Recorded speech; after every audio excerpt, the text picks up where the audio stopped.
이 시간 너의 맘속에 하나님 사랑이 가득하기를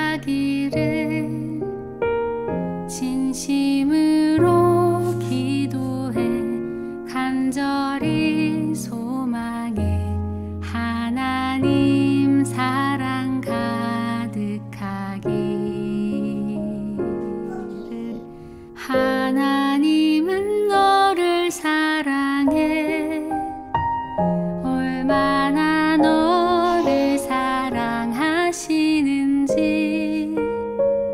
너를 위해 저 별을 만들고 세상을 만들고 아들을 보냈네.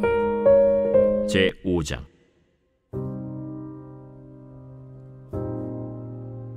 제3일에 에스더가 왕후의 예복을 입고 왕궁 안뜰 곧 어전 맞은편에 서니 왕이 어전에서 전문을 대하여 왕좌에 앉았다가 왕후 에스더가 뜰에 선 것을 본즉 매우 사랑스러우므로 손에 잡았던 금규를 그에게 내미니 에스더가 가까이 가서 금규 끝을 만진지라.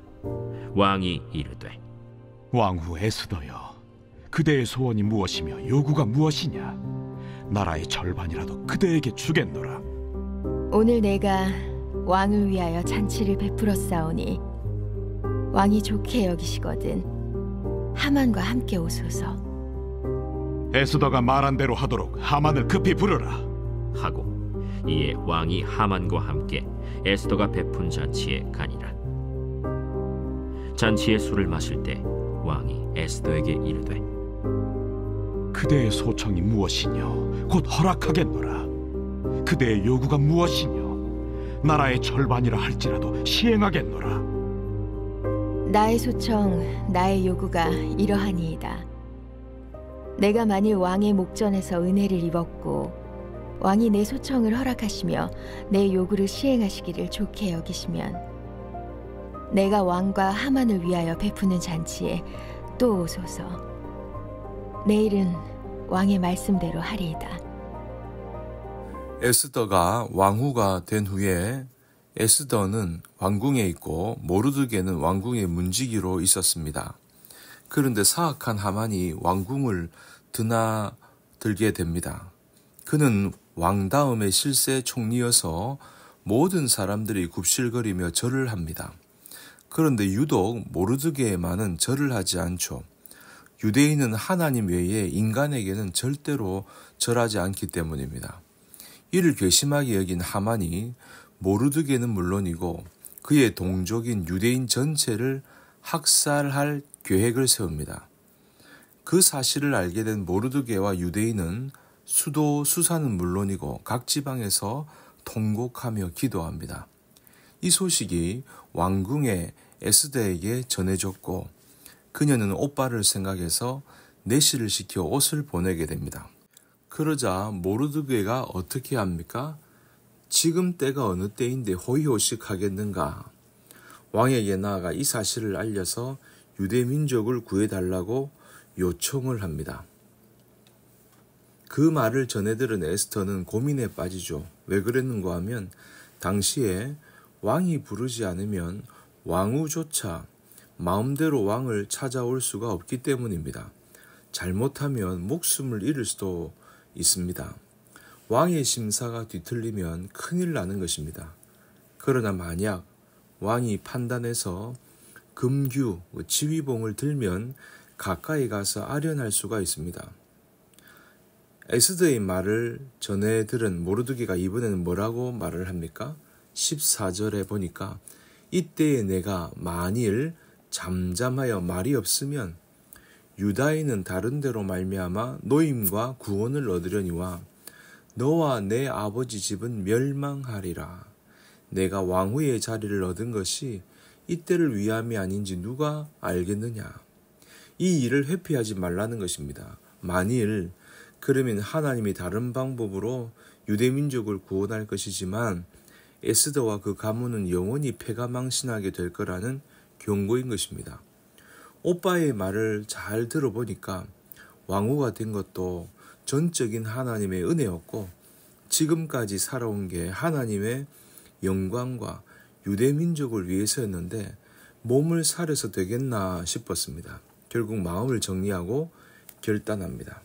4장 16절에 보니까 당신은 가서 수산에 있는 유다인을 다 모으고 나를 위하여 금식하되 밤낮 3일을 먹지도 말고 마시지도 마소서. 나도 나의 시녀와 더불어 이렇게 금식한 후에 규례를 어기고 왕에게 나아가리니 죽으면 죽으리이다. 금식 기도하고 왕에게 나아갈 테니까 함께 기도해달라는 요청입니다. 그리고 금식한 지 3일째 되는 날 왕 앞에 나아갑니다. 왕후의 예복을 깨끗하게 차려입고 왕 앞에 가죠. 왕은요, 신하들과 국정을 논하는 이 어전에 왕비가 오는 것을 굉장히 싫어했습니다. 그런데 생각지도 못했던 이 왕비가 어전 앞에 뜰에 나타난 것입니다. 처음에는 굉장히 당황했습니다. 그런데 왕이 이 왕후가 온 것을 보고는 어떤 생각이 드는 거 하니까 너무 사랑스러워 보이는 겁니다. 에스더가 너무 사랑스러워 보이는 거죠. 오늘 5장 2절에 보니까 왕후 에스더가 뜰에 선 것을 본즉 매우 사랑스러움으로 손에 잡았던 금규를 그에게 내미니 에스더가 가까이 가서 금규 끝을 만진지라. 왕의 마음이 너무 좋은 것입니다. 그래서 왕이 어떻게 했다고요? 왕비에게 금규를 내밀었습니다. 오라는 거죠. 이제 에스더가 왕이 내민 금규의 끝을 만집니다.